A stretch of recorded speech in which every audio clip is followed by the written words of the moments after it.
Musabaqah Syarhil Quran Putri dengan nomor peserta S0231 akan membawakan sarahan yang berjudul Zakat Solusi Pemerataan dan Kesejahteraan Umat. Cek, cek, cek, cek, cek, cek, cek. Peserta Musabaqah Syarhil Quran Putri dengan nomor peserta S031 akan membawakan sarahan yang berjudul Zakat Solusi Pemerataan dan Kesejahteraan Umat. Silakan. Assalamualaikum warahmatullahi wabarakatuh.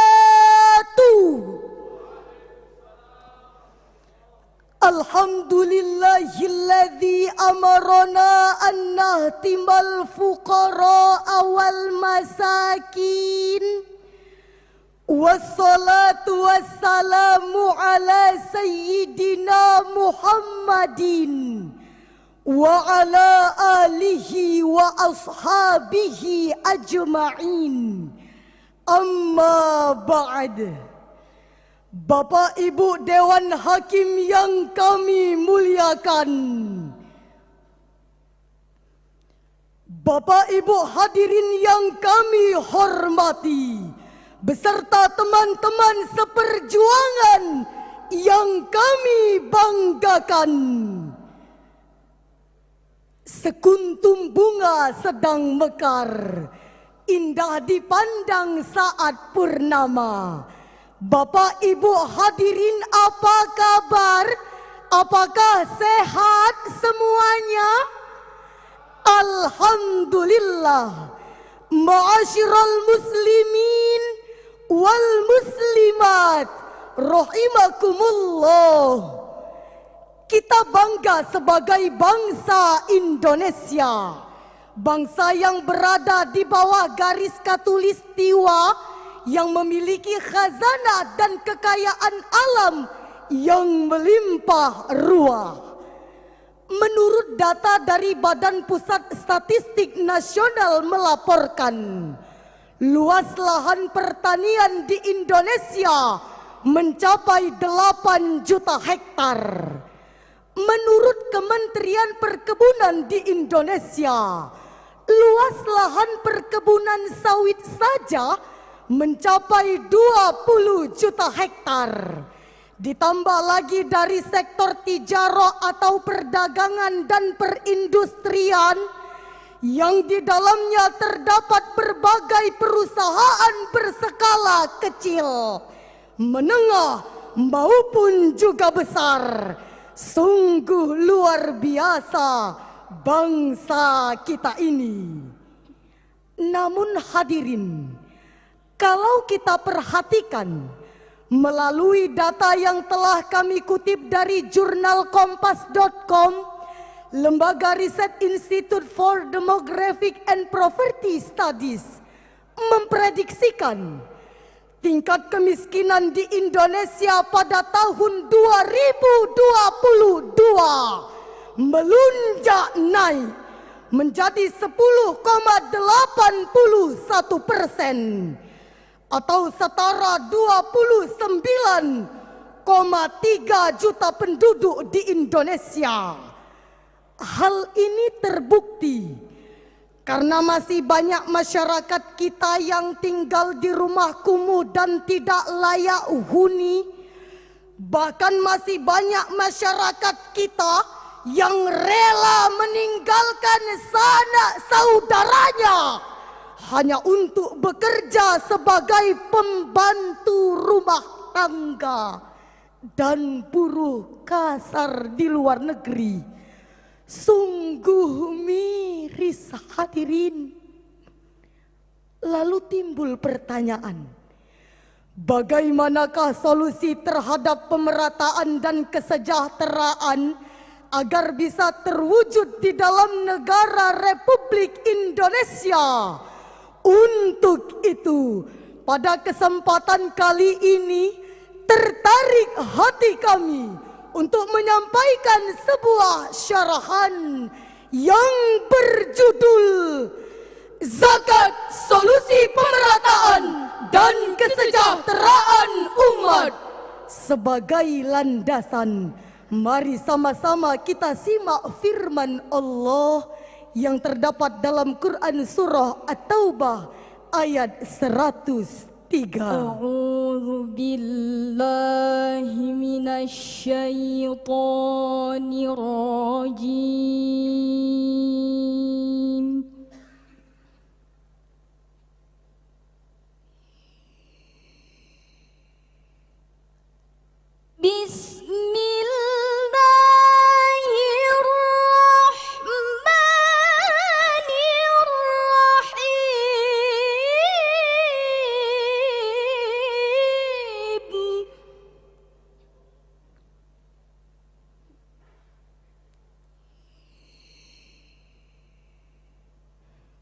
خذ من أموالهم صدقة تطهرهم وتزكيهم بها وصل عليهم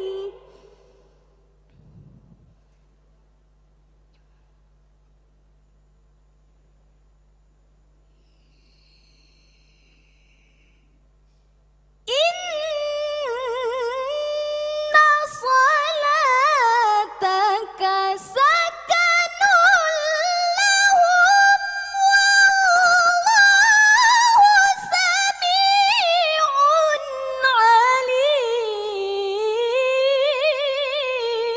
عليم. Aku berlindung kepada Allah dari godaan setan yang terkutuk dengan menyebut nama Allah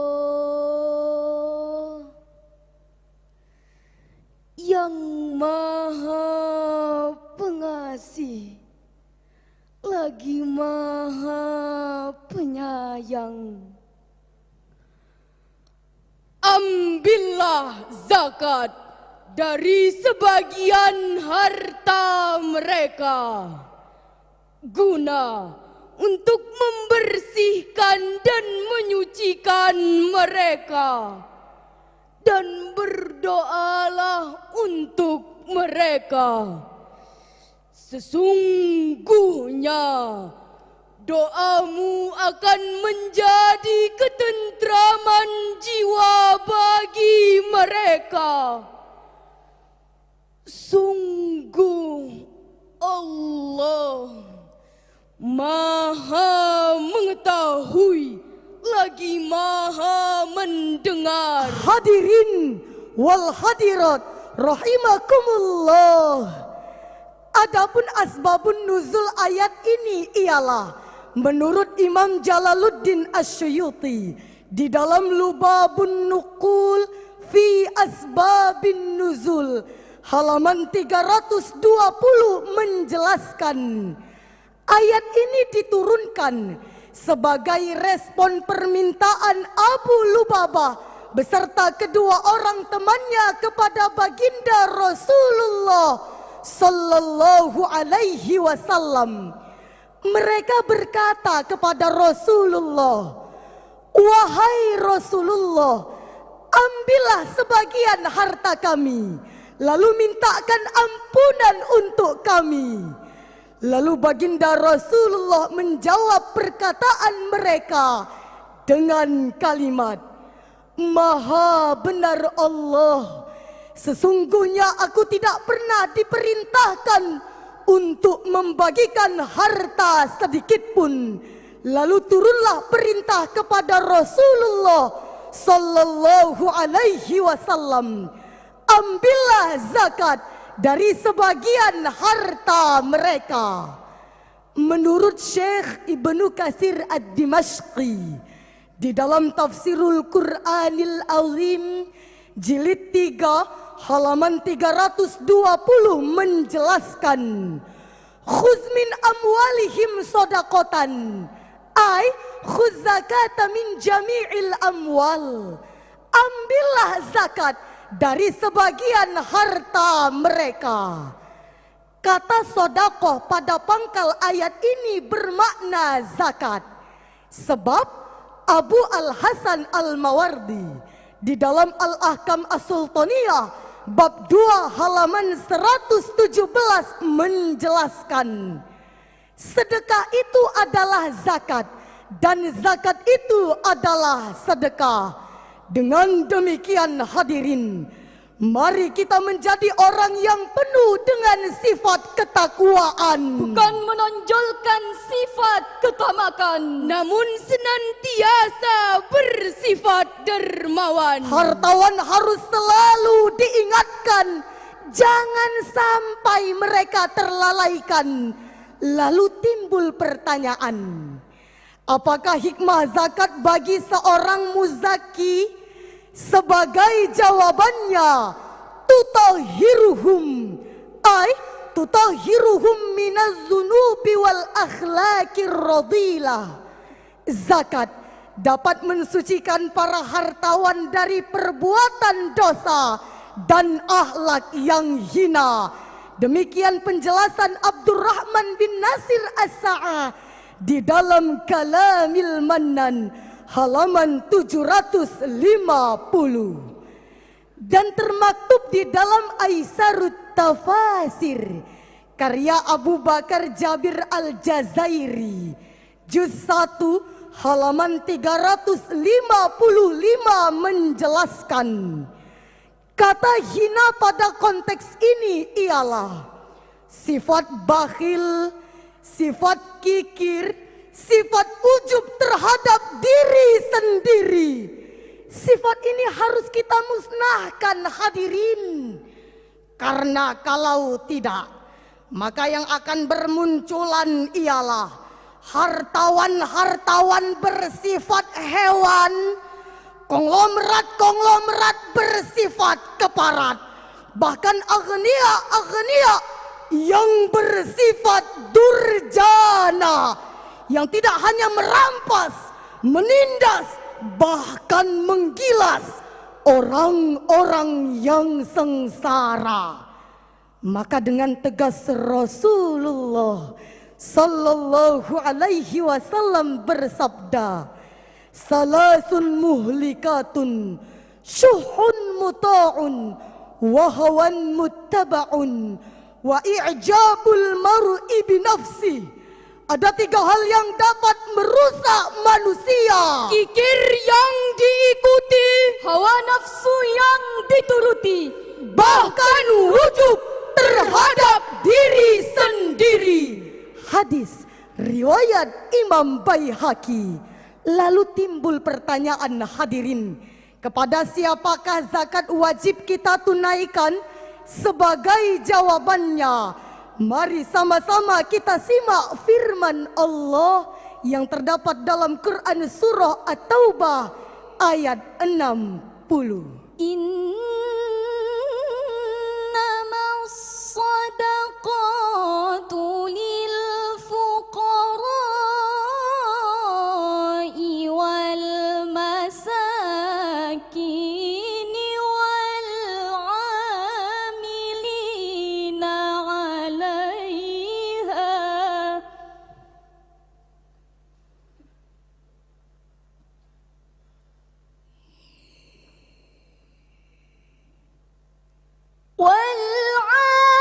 والعاملين عليها والمؤلفة قلوبهم وفي الرقاب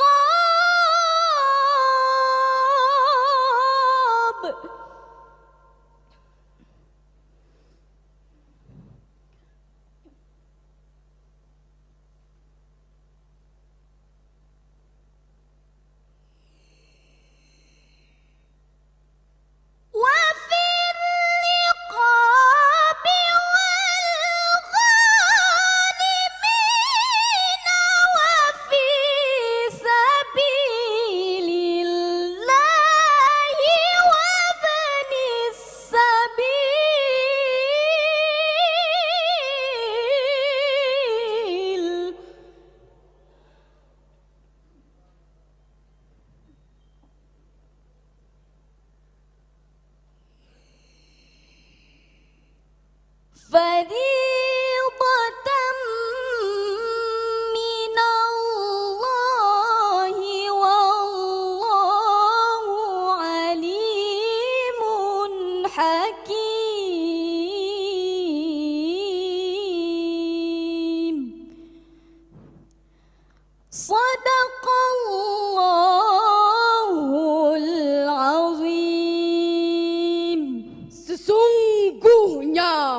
itu hanyalah untuk orang-orang fakir, orang miskin, amil zakat, mu'alaf yang dilunakkan hatinya, dan untuk memerdekakan hamba sahaya, dan untuk membebaskan orang-orang yang berhutang untuk jalan Allah, dan untuk orang-orang yang sedang dalam perjalanan sebagai kewajiban dari Allah. Sungguh Allah Maha mengetahui lagi Maha bijaksana. Maha benar Allah yang Maha Agung dengan segala firman-Nya. Ma'asyiral muslimin wal muslimat rahimakumullah. Ayat ini diawali dengan kata innama. Di dalam ilmu balaghah, ayat tersebut merupakan adatul hasr yang berfungsi untuk mengkhususkan dan merincikan. Apa yang dikhususkan dan apa yang dirincikan hadirin? Ayat tersebut merupakan skala prioritas penerima harta zakat. Di dalam Tafsirul Wajiz lil Qur'anil Karim, Kementerian Agama Republik Indonesia menjelaskan, kata as-sodaqah pada ayat ini bermakna zakat atau sedekah yang diwajibkan. Di dalam Tafsir Al-Misbah, Imam Malik berpendapat huruf lam pada kalimat lil fuqara mengandung makna kepemilikan, yakni siapa saja yang pantas menerima harta zakat agar tidak keluar dari golongan yang telah disebutkan, sebagaimana sabda Rasulullah sallallahu alaihi wasallam, laisal mu'minuna alladhi yashba'u wa jaruhu ja'iun ila jambi. Bukan termasuk golonganku orang yang hidupnya kenyang sendirian, sementara tetangganya hidup dalam kelaparan. Hadis riwayat Imam Bukhari. Sebagai kesimpulan dari syarahan kami ialah peran pemerintah terhadap pendistribusian zakat, baik secara profesional maupun proporsional, memiliki peran yang sangat signifikan, terkhusus untuk mengingatkan setiap muzaki agar membayar zakat di negeri ini. Jika mereka mengingkari, maka mereka harus dikenakan sanksi. Kami yakin hadirin, apabila ini dapat dilaksana di dalam negara kesatuan Republik tercinta kita ini, insya Allah pemerataan kesejahteraan dan pembangunan dapat terwujud di dalam negara Republik Indonesia. Ilal liqa' ma'as salamah, billahi taufiq wal hidayah. Assalamualaikum warahmatullahi wabarakatuh.